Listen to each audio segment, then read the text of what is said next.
death point. Okay, welcome back, friends. We're now in part 4, and this is called the Dark Knight. Can you walk us through what this contributes to the hero's journey and how it's different to the Upside Down? I think this is the Dark Knight is necessarily like the darkest point, right? It's when all is lost. It's when the mentor dies, or when you fall short, or the ship just leaves, like whatever it is, right? The thing where you're like, you know what, I wasn't enough. To kind of go back to what we were talking about in a previous session here, I wasn't enough. I'm not enough. I can't do it. And I think about, again, with the Ignatian exercises, this would be the third week where Jesus dies, right? We know how the story ends, right? But what the disposition we're meant to take as people praying with through this retreat, the spiritual exercises, is to be with Jesus in this suffering, is to witness it, to let that suffering pull us out of ourselves, and to be kind of in union with Christ's suffering. And that might sound very high and mighty, very, very theological, but I think it shows something. It shows that this moment in the story is one where we are called out of ourselves in deep empathy with another, right? Now that could be as the writer, right? That could be, how am I really putting myself into this character, or really being with this character as they're suffering in this very hard way. I think it also really points to any number of moments in our own spiritual lives, right? How many times do we come to a dark night? A loved one is lost, an opportunity is missed, whatever it might be. And how do we handle that? Or how do we handle that when we're the person kind of watching the person handle it, right? What's our disposition? And I think, again, that invites us to that accompaniment. How am I simply being present to in this dark moment?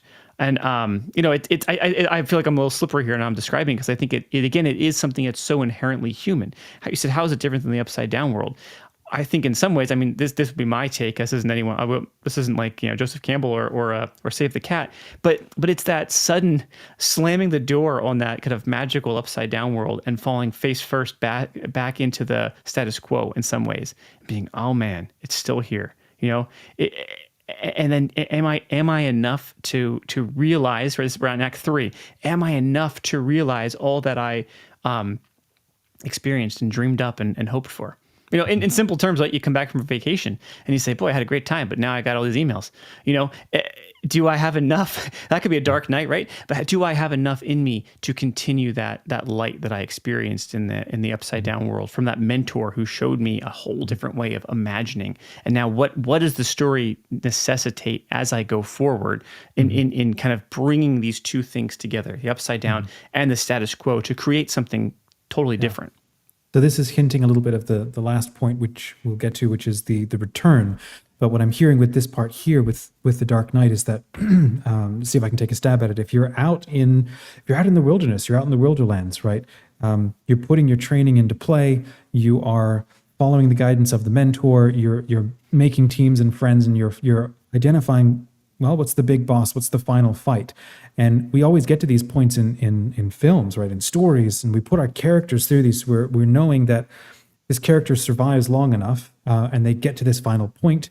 There's going to come a point of no return where they know that if they turn around and walk away, all will be lost. They will lose themselves, or they will lose all of their friends, or everything they've fought for. The world will fall apart or something, or get blown up. And evil will win, and then the question is, in this dark night, there is no way out, and you actually can't even go back anymore. It's like Frodo standing on that path into, and I'm going to get the names wrong, Cirith Ungol, and he ends up facing Ungoliant, and he's like, I can't go back. There's no way that I can go back home at this point. I have to keep going straight into the darkness on a path of faith and hope that my sacrifice will be enough to turn this tide. And so that's no longer fun and games. Now it's life or death. And the question is, who are you at this point? And so you, like you say, you have to look squarely at your own limitations. What kind of sacrifice can we actually make?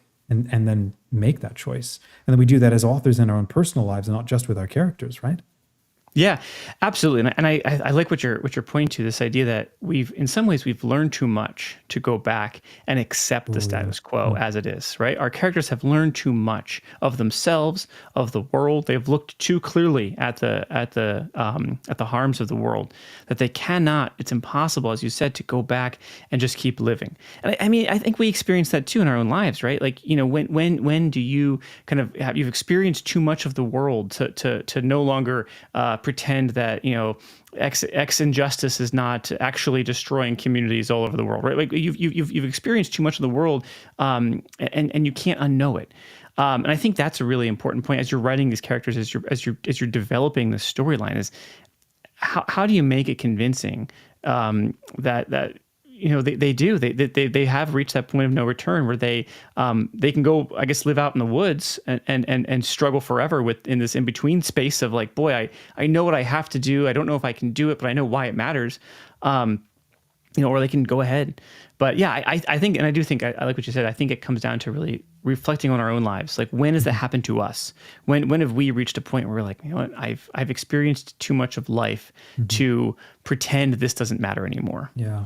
It's interesting. I'm thinking of thrillers that I've seen. There's almost always this point, maybe at the midpoint, it's like 3/4 of the way, probably at the midpoint, maybe, where the characters have to hunt down somebody who has a piece of information. And invariably, like if it's a CIA thriller, invariably the guy is like off the grid, out in the woods, and they're like a hero's story that aborted. It's like it stopped and he decided to check out and not follow through and hide away. And invariably, it's like Jason Bourne situation.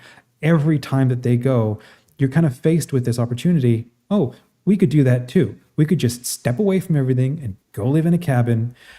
And of course, with most of these stories, it is just obvious you can't. Morally, realistically, it's maybe he could do that, but now the stakes are worse because he failed or something like that. And or the bad guys come in with helicopters and bomb the whole thing.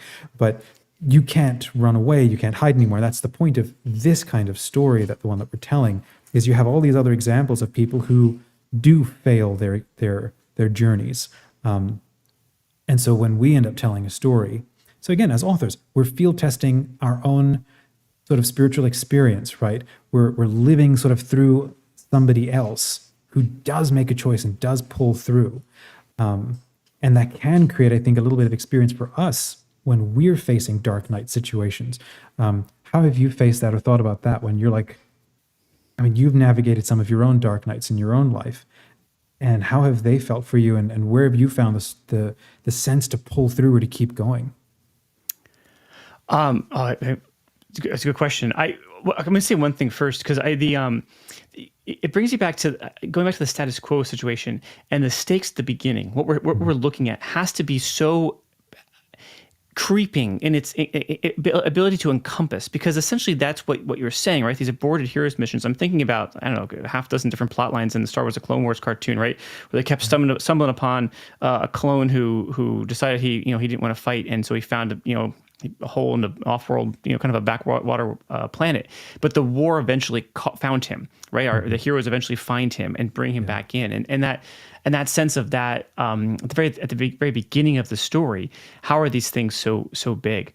I mean, and then for me, I think about some experiences of kind of living in different communities around the world. I spent some time in Bolivia after graduation, and I write about that in my other book. And I write about how I went in with all the wrong, like I was just like you're the worst kind of a volunteer to go into this place. I'm so full of myself. So what a hero I am, right? And so years and years later, I'm thinking about, wow, what a jerk, and how much I had to learn. And yet, even with my very kind of poor probably formation going into that experience, that experience stays with me and informs so much of what I do now and how what I teach my kids and experiences I've had since, just being with people, this common human need to kind of enter into community, have that spiritual kind of anchor we talked about earlier, kind of in other people pulling us closer. I think that constantly helps us to better recognize the stakes, right? What is the status quo, and who isn't it working for, and how do we tell stories that help elevate that so that we're all kind of better off in the end?